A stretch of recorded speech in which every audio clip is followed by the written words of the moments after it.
আজকে আমি একটা ভিডিও বানাবো, এটা সবাই মনোযোগ সহকারে দেখবেন।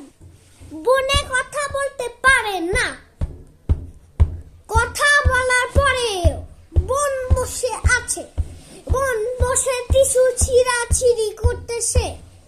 ভিডিও বানাচ্ছি আমি, বন কি নাচতেছে। বনের কথা শুনে আমার ভালো লাগে, বনের কথা শুনে আমার ভালো লাগে। আমার নানু বাসায় কথা বলার পরে বনে চুপ করে আছে ভালো বেবি। আমি এখন তার ভিডিও বানাবো কথা বলার পরে। এত কথা, এত কথা, এত লেখা, এত কথা, এত লেখা, এত কথা বলি, এত কথা বলি। মন চুপ করে বসে থাকে, ফিদার খাওয়াইছি। কথা বলা পরে বনে চিল্লাচিল্লি করে, মনে বচ্চা না, মনে ভালো। মনে চুপ করে বৈশা তাকায় আসে কিছু একটার দিকে। মনে কেমন কিউট, হাতে একটা কাগজ, মনের পায়ের মধ্যে একটা টিস্যু পেপার। আর মনে কেমন তাকায় আছে, সব 4-5 তাকাচ্ছে। আর আমাদের এখানে কম্বল, আপনাদের কম্বল কিনা আমি জানি না। কথা বলার পরে স্কুলে যাই, বন্ধুদের সঙ্গে সুইমিং করি।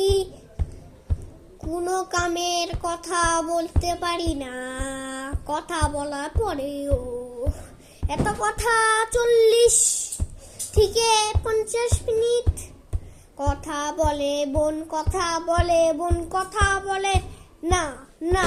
বনে কথা বলতে পারে না, রান্না করতে পারে না। আনাবিয়া 9 মাসের বাচ্চা, কেন কিছু বলতে পারে না। আব্বা, দাদা, মা এটা ছাড়া বলতে পারে না। কেন কথা বলে বন।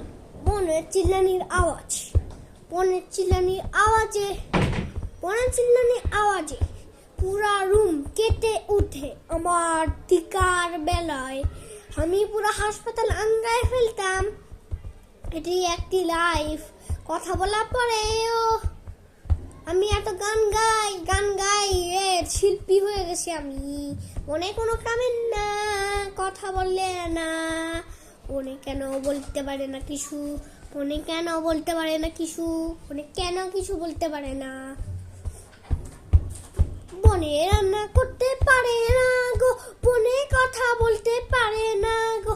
বনের কথা শুননা, বনের কথা শুননা হাসিতে মুখ জ্বলে যায়।